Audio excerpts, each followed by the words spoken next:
Scott Rowe. How the hell have you been? Doing great. Thanks for coming by. Thank you for inviting me. Well, this is going to be fun. RCM Innovators, and for those that don't know, we go way back. Yeah. And you're starting a new venture that sounds pretty RCM Innovator-ish. It's definitely RCM related. It's pretty exciting. And I know you can't talk about everything, right? So I'll give you a little. You talk about what you can. Okay. So you're blazing new trails. You're as passionate about revenue cycle automation as anyone. Yeah. That's probably just a good way to kick things off. Talk about what you can talk about. Yeah. I am passionate about it. I actually, in my career, I've seen a couple of health systems, hospitals, in some cities that were struggling.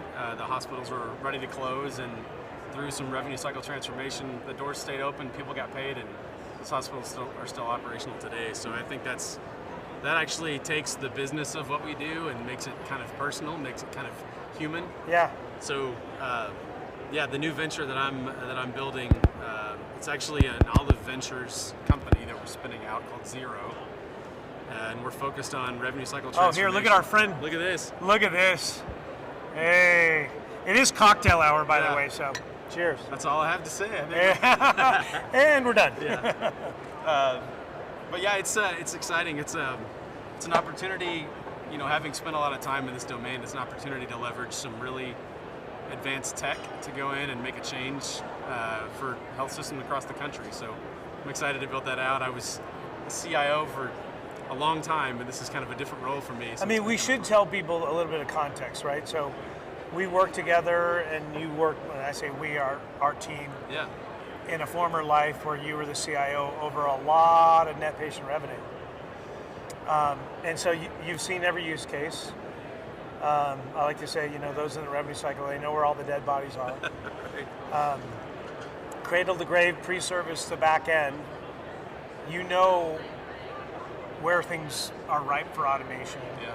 So in this venture, because I've been asking people that are still in their operations role and providers, from an innovation standpoint, there's so much to go after in reducing waste, driving automation. Where are you going to start? Do you have a couple of areas that you're kind of focused on? Yeah, I think this is not news, but in the front end of the revenue cycle, the more you can fix, the better it yields benefits in the back end. So intuitively, that makes sense to focus there. Yep. I think I've seen a lot of organizations just try to multi-thread 5, 6, 7, 8 different innovation initiatives. Yep. And that's great because you might hit on some of them, you might not hit on others, but you're not actually supporting all of them really well. So we're really focused. I think there's a ton of capabilities I can bring immediately to the market around the front end piece. Yep. Which, as we mentioned, but doing it through, you're going to go after AI, machine learning. You're going to get deep into true automation. Yeah. Right? So imagine an experience where a patient reaches out and they want to schedule a visit, and the entire process of validating who they are, their insurance, determining auth, and all that stuff happens seamlessly, and they can get that update on their phone on the couch on a Wednesday night. Now, there's a lot of companies here at the conference that will do portions of that. Yeah. When you can knit that together and take all the army out of it, what's stunning to me about the whole automation issue is the vacancy rate at hospitals right now. Yeah. The best I've seen is 9 or 10%. Yeah. The worst I've seen is upper 20s. Oh yeah. You can't staff that kind of operation, right? By the way, the data that we see every day is right in line with that. It needs help, and it's unfortunately the patients. And think about 30% of accounts not getting touched. Yeah. Not getting worked because there's not capacity. Yeah. There's an overwhelming belief that automation is the answer, but the people that do choose to work there are beaten down and drained. They're leaving all sorts of errors and issues, like you said. Accounts don't get cleared and secured.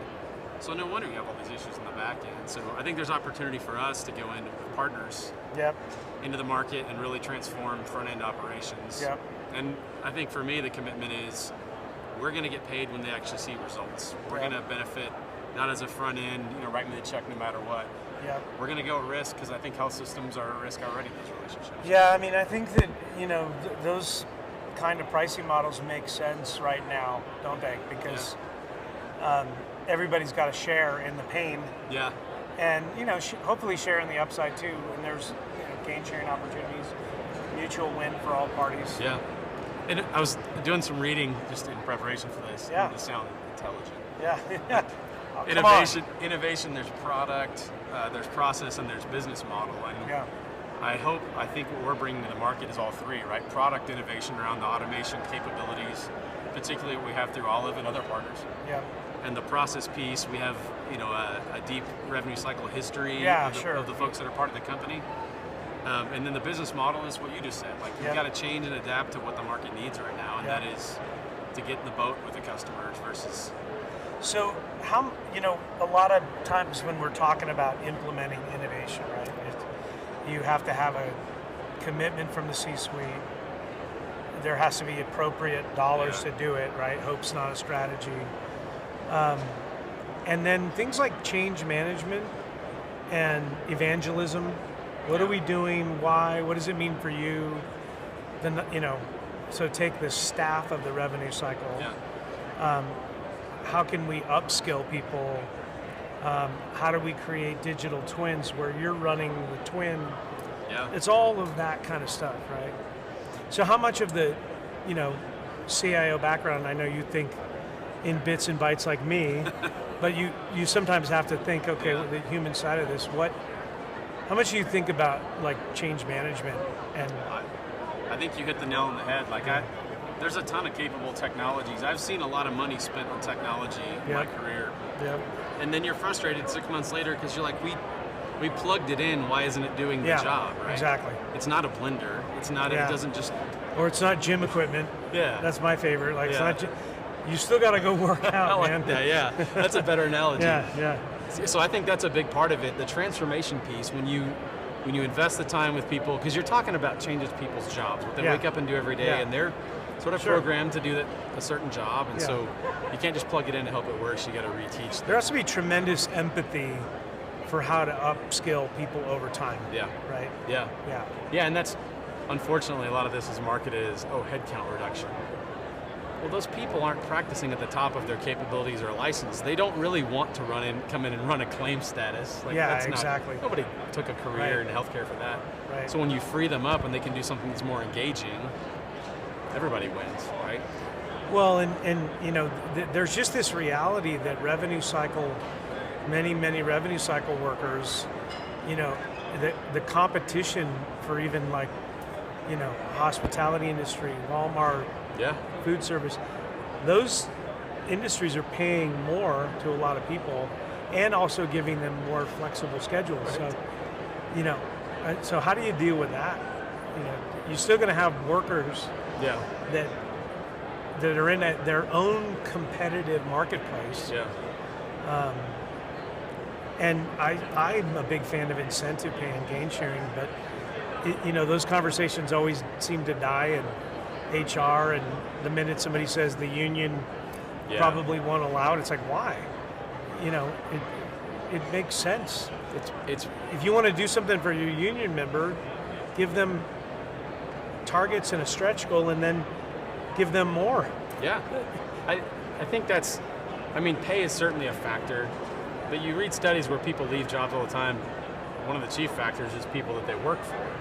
So if I'm a patient access director and I'm understaffed, I'm buried, I'm not hitting my targets, I'm be a little bit short with my staff, and then they don't want to work there anymore, right? So it's this compounding stress of the entire environment, and that's where I think I let the digital twin, this idea of having technology work alongside these people to do the job. They start to hate the job less. Maybe they start to love the job. Absolutely. And then they don't take the call about the job down the street that pays $1. I think being a knowledge worker, and I know that sometimes gets used euphemistically, but like, who would not want to be more like analytical and see their work, right, and have some discretion for how they have to make the biggest impact to that portfolio. Like if you take like a back end follow-up progress, what's wrong with the idea of people running anomaly detection and being the CFO of that portfolio? If we go with that traditional, like somebody has got payer ABC, however they get their counts, alpha split or segmentation model. But they tend to work that same inventory. Why not be like the CFO of that inventory? Yeah, give them some accountability, Thinking right? heat maps, Yeah. scattergrams, outlier analysis. I love that idea. Why not? There's been talk about gamification for a long time. I think it's so poorly adopted that it's just not out there. But if you can turn people from do this task, keep your head down, just plow through it, to assisting them with the work and giving them goals and giving them responsibility and making it kind of fun where you're competing. Yeah. That's a more engaging We all do role. it now with our watches, right? Right, yeah. You know. Yeah, the rings, right? Completed the rings. Yeah. Gamify yourself, like, hey, I'm going to go walk after Right. dinner, you know. It works. I didn't think it would, but I didn't either. I got in a contest with a friend of mine a The couple years Fitbit ago. kind of thing Yeah. actually does badging, and Yeah. you know, it's friendly competition. It also creates good banter Yeah. for, you know, your colleagues. But the foundation of that, to make that happen, is you've got to be able to inject the technology and have it be adopted. Otherwise, it's got to be a permanent change in the way that we work. So let me ask you this: with your unique role, you know, new venture, tackling, you know, pretty transformational ideas. What are some major, like, share with the audience, like some major, whether it's AI, machine learning, could be NLP, NLU, like, what are some like macro technologies that you have to have in the stack to? Yeah. Certainly RPA, all the traditional ones. Yeah.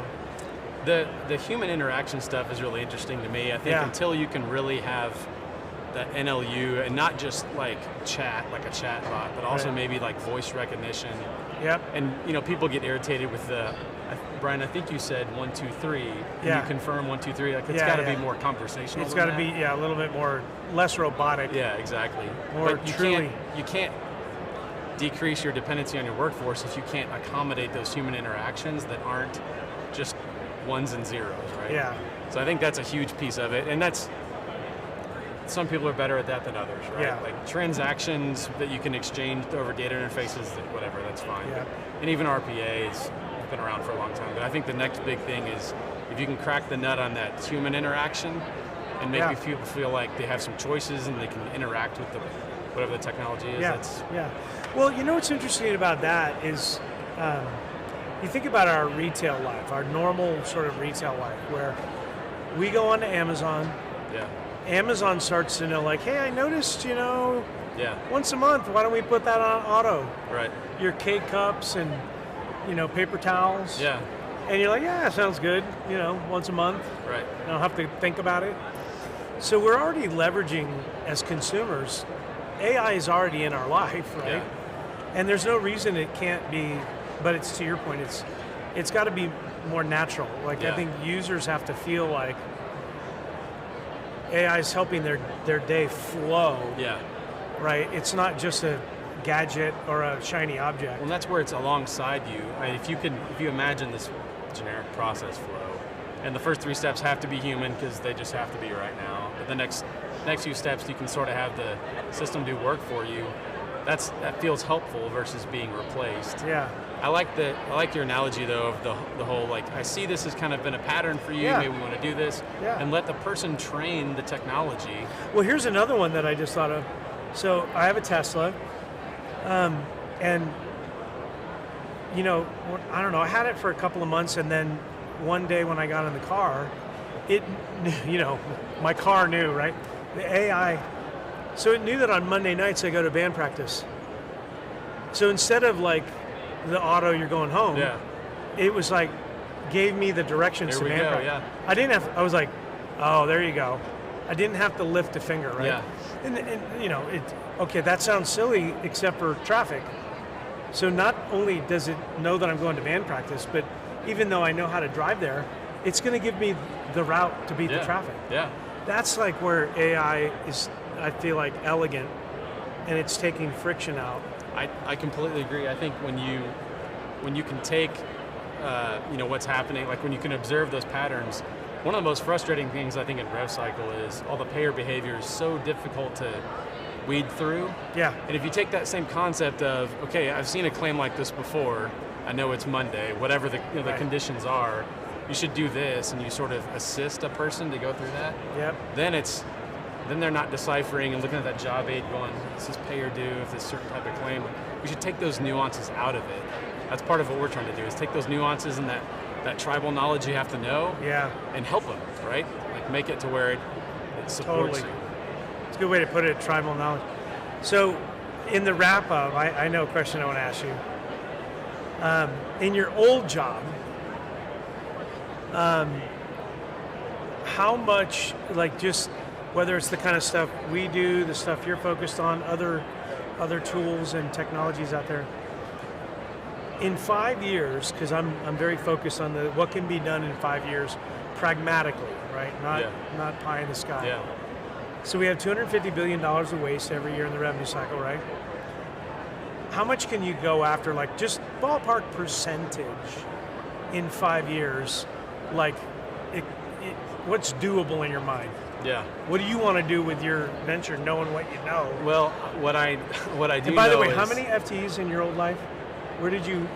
I was an organization with about 13,000 employees. 13,000 FTEs in the revenue cycle. Yeah. So think about this: whatever percent you say, right? Yeah. On shops, and there's a lot of people that have consolidated. Yeah. So what percentage feels doable? The single biggest area is that payer-provider interaction, which I know, like we talk about all the time, payer-provider, but I think having stepped away from it a little bit and sort of looking at it more abstractly, I think both sides kind of demonize one another and look at it and go, we have to put these walls up, we have to create these... Stop fighting. I have seen print centers that create packets of paper to get shipped, and then the other side, I know exactly what happens because I talk to the other side and they go, yeah, I get these packets and I got to scan them in. It's so percentage-wise, I think the vast majority of the waste is this unknown, lob it over the fence thing. And I think my plan is to work with one of the regional payers for my first customer and try to build a little bit of trust on some simpler claims and eliminate some of that waste to prove the concept. I think if that works, and if you get the payers and the providers to come sit at the table and work through even some simpler rules, I think you can get rid of 20 or 30% of that waste. There you go. Realistically. That seems to be, that's where people are landing. Yeah. So you're landing in that, and it's not like that's a little thing. That's a huge amount. It's 70 to 80 million dollars of waste. But think of, it's going to take a lot of evangelism, a lot of convergence. Frankly, a lot of just grab a shovel and get going. Yeah. Our industry, as we know, we love to talk about fancy, shiny objects and then kick the can down the road. Yeah. So it's kind of, but where I come out optimistic is like inflation, downward pressure, financial angst. Everybody's kind of at the, no, we got to, it's time. And I think it's like there's a tipping point where the momentum's going to shift and it's going to move quick. So if we can, and things change, like there's always talk of a single government payer, there's always talk of, trying to fully automate the revenue cycle, but I think once you get enough critical mass to prove it's possible, things start to spill it'll get a snowball effect. All right, well, on that note, cheers. Cheers. You're coming to the party, right? Absolutely. Okay. Yeah. Awesome. Well, we'll continue the dialogue there. Thanks. Good to see you. Good to see you.